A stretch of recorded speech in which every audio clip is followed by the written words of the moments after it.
Guys, ചില ട്രാൻസ്ഫറുകളുമൊക്കെ ആയിട്ട് ബന്ധപ്പെട്ട ചില കാര്യങ്ങൾ തന്നെയാണ് ഈ വീഡിയോയിൽ നമ്മൾ പ്രധാനമായിട്ട് സംസാരിക്കുന്നത്. ആദ്യത്തേത് ആൽബിനോ ഗോമസ് എന്ന് പറയുന്ന ഗോൾ കീപ്പർ.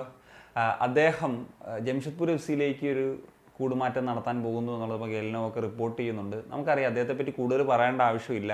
പ്രത്യേകിച്ച് ബ്ലാസ്റ്റേഴ്സ് ആരാധകർക്കൊക്കെ വളരെ ഫെമിലിയർ ആയിട്ടുള്ള താരമാണ്. 2 സീസണിൽ അദ്ദേഹം ബ്ലാസ്റ്റേഴ്സിൻ്റെ ഭാഗമായിട്ടൊക്കെ നിന്നിട്ടുണ്ട്. 30-ന് മുകളിൽ ISL മത്സരം ബ്ലാസ്റ്റേഴ്സിന് വേണ്ടി കളിച്ചിട്ടുണ്ട്. അദ്ദേഹത്തിൻ്റെ കരിയറിൽ തന്നെ കൂടുതൽ മത്സരം ബ്ലാസ്റ്റേഴ്സിനാണ് കളിച്ചിട്ടുള്ളത് എന്നുള്ളതാണ്.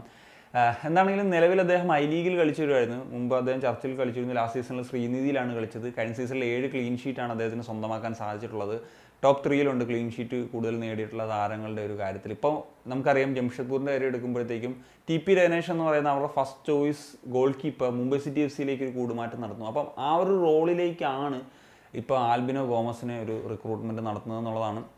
തീർച്ചയായിട്ടും എക്സ്പീരിയൻസ് ഉള്ള ഒരു പ്ലെയറാണ്. ഇപ്പം 30 വയസ്സോളം ആയി. അദ്ദേഹം കരിയർ ISL ഐ ലീഗിലൊക്കെ അടക്കം ഒരുപാട് മത്സരങ്ങൾ കളിച്ചിട്ടുണ്ട്. ഇതിൽ ഏറ്റവും ഒരു ഇൻട്രസ്റ്റിംഗ് പാട്ടെന്ന് വെച്ച് കഴിഞ്ഞാൽ, Aizawl FC I league win ചെയ്തല്ലോ കാലിദ് ജമീലിൻ്റെ അണ്ടറിൽ. അന്ന് അവരുടെ ഫസ്റ്റ് ചോയ്സ് ഗോൾ കീപ്പറായിട്ടുണ്ടായിരുന്നത് ഈ പറഞ്ഞ ആൽബിനോ ഗോമസ് ആണ്. സോ കാലിദ് ജമീൽ ആൻഡ് പറഞ്ഞ ആൽബിനോ ഗോമസിൻ്റെ ഒരു വീണ്ടും ഒരു റീജോയിൻ എന്ന് വേണമെങ്കിൽ നമുക്ക് പറയാം. ചിലപ്പം കാലിദ് ജമീലിൻ്റെ തന്നെ തീരുമാനമായിരിക്കും അദ്ദേഹത്തെ ടീമിലേക്ക് എത്തിക്കാം എന്നുള്ളൊരു കാര്യത്തിലേക്ക് പോയിട്ടുണ്ടാകുക എന്നുള്ളതാണ് ഞാൻ വിശ്വസിക്കുന്നത്.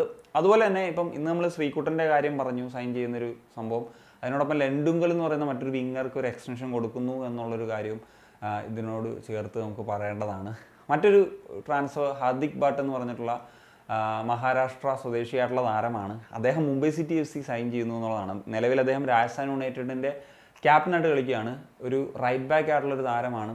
27 വയസ്സുള്ളൊരു പ്ലെയറാണ്. ഇദ്ദേഹം 2022-23 സീസണിൽ ജനുവരിയിൽ ഒരു ലോൺ മൂവിൽ മുംബൈ സിറ്റി FC-യിൽ കളിച്ചിരുന്നു. 1-2 മാച്ച് കളിച്ചിരുന്നു. കളിച്ച മാച്ച് അദ്ദേഹം ഇമ്പ്രസീവായിട്ട് കളിച്ചതാണ്. അതിനുശേഷം അദ്ദേഹം തിരിച്ച് രാജസ്ഥാനിലേക്ക് തന്നെ കഴിഞ്ഞ സീസണിലൊക്കെ പോയിരുന്നു.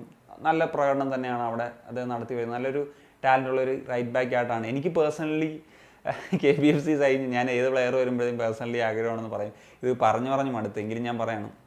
എന്താണെങ്കിലും മുംബൈ സിറ്റി FC കൊണ്ടുപോകുന്നു. പ്രത്യേകിച്ച് രാഹുൽ ബേക്കയൊക്കെ പോയ ഒരു ഒഴിവിലേക്ക് ആ ഒരു ഫസ്റ്റ് ചോയ്സ് ആയിട്ട് തന്നെയൊക്കെ വരാനുള്ള സാധ്യതകൾ ഉറപ്പായിട്ടും നമുക്ക് ഹാർദിക് ഭട്ട് എന്ന് പറയുന്ന ഈ ഒരു താരത്തിൽ കാണാം എന്നുള്ളതാണ്. പറഞ്ഞാൽ ഒരു 1+1 ഡീലാണ്. അങ്ങനൊരു ഡീലാണ് ഈ ഒരു ക്ലബ്ബ് കൊണ്ടുവരുന്നത്. ഇനി അടുത്തൊരു പ്രധാനപ്പെട്ട കാര്യം, ബ്ലാസ്റ്റേഴ്സിൻ്റെ മറ്റൊരു താരം വിദ്യാസാഗർ സിംഗ്, അദ്ദേഹം ഇന്റർ കാഷിയിലേക്ക് പോകുന്നു എന്നുള്ളതാണ്. ബ്ലാസ്റ്റേഴ്സിൻ്റെ താരമാണെങ്കിലും ജനുവരിയിൽ അദ്ദേഹം ഒരു ലോൺ മൂവിൽ പഞ്ചാബിലോട്ട് പോയിരുന്നു. സോ അധികം ഓപ്പർച്യൂണിറ്റി കിട്ടിയില്ല. അപ്പോൾ ഇദ്ദേഹത്തെ പറ്റി പറയുമ്പോൾ ട്രാവ് FC-യിൽ അദ്ദേഹം കളിക്കുന്ന സമയത്ത് ഗോൾഡൻ ബൂട്ട് സ്വന്തമാക്കിയൊരു ഇൻസിഡൻ്റ് അറിയാം. അവിടെ നിന്ന് BFC-യിലെത്തി, അവസരങ്ങൾ കിട്ടുന്നില്ല. പിന്നീട് KBFC-യിൽ ആദ്യം ലോണിലെത്തി, പിന്നീട് KBFC-യിലൊരു കോൺട്രാക്റ്റിലെത്തി. പക്ഷേ ഇപ്പോഴൊന്നും അങ്ങനെ കാര്യമായിട്ടുള്ളൊരു ഓപ്പർച്യൂണിറ്റീസ് അദ്ദേഹത്തിന് ISL കിട്ടിയിട്ടില്ല. ഒരു ഡുറൻ കപ്പിൽ ആ ഒരു ഹാട്രിക്കാണ് നമ്മുടെയൊക്കെ ഒരു ഓർമ്മയിലുള്ളത്. അദ്ദേഹം ഉറപ്പായിട്ടും ടാലൻ്റുള്ള പ്ലെയർ തന്നെയാണ്. മോർ ഓപ്പർച്യൂണിറ്റി കിട്ടണം. ഇന്റർ കാഷി അതിനൊരു വഴി ഒരുക്കുമെന്നാണ് ഞാൻ പ്രതീക്ഷിക്കുന്നത്. ഇപ്പം എഡ്മണ്ടിനെ പോലെയുള്ള താരമൊക്കെ കുറേ നാൾ ബെഞ്ചിലേക്ക് ഇരുന്ന് അവിടെ വന്നതിന് ശേഷമാണ് ഒരു ബ്രേക്ക് ത്രൂ സീസൺ ഉണ്ടായത്. അതേപോലെ ഒരു ബ്രേക്ക് ത്രൂ സീസൺ ഉറപ്പായിട്ടും വിദ്യാസാഗറിന് ഈ ഒരു ഇന്റർ കാഷി എന്ന് പറയുന്നൊരു ക്ലബ്ബിൽ ഉണ്ടാവട്ടെ എന്ന് ആഗ്രഹിക്കുകയാണ്. അതുപോലെ ഡോപ്പിംഗ് പ്രശ്നങ്ങളുമൊക്കെ ആയിട്ട് പുറത്തിരിക്കുകയായിരുന്നു. 2 വർഷത്തെ ഒരു ബാനിലായിരുന്നു അശുതോഷ് മേത്ത എന്ന് പറഞ്ഞിട്ടുള്ള ഡിഫൻഡർ റൈറ്റ് ബാക്ക് ആയിട്ടുള്ള താരം.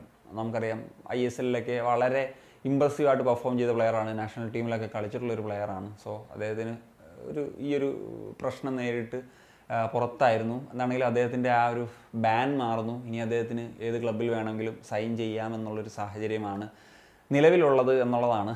ഐ തിങ്ക് എൻ്റെ ഒരു ഗട്ട് ഫീൽ, എൻ്റെ ഒരു പ്രഡിക്ഷൻ എന്ന് പറഞ്ഞാൽ മിക്കവാറും ജംഷഡ്പൂരിൽ പോകുന്നതാണ്. കാരണം എന്ന് വെച്ച് കഴിഞ്ഞാൽ, പറഞ്ഞാൽ ആൽബിനോ എത്തിച്ചല്ലോ, ഇതേ same time I league win ചെയ്തിട്ടുള്ള ആ ഒരു സമയത്ത് കാലിദ് ജമീലിൻ്റെ ഒരു ഫേവറേറ്റ് പ്ലെയർ ആയിരുന്നു ഈ പറഞ്ഞ അശുതോഷ് മേത്ത. സോ അതിനുള്ളൊരു സാധ്യത അവിടെ ഉണ്ട് എന്നുള്ളതാണ്.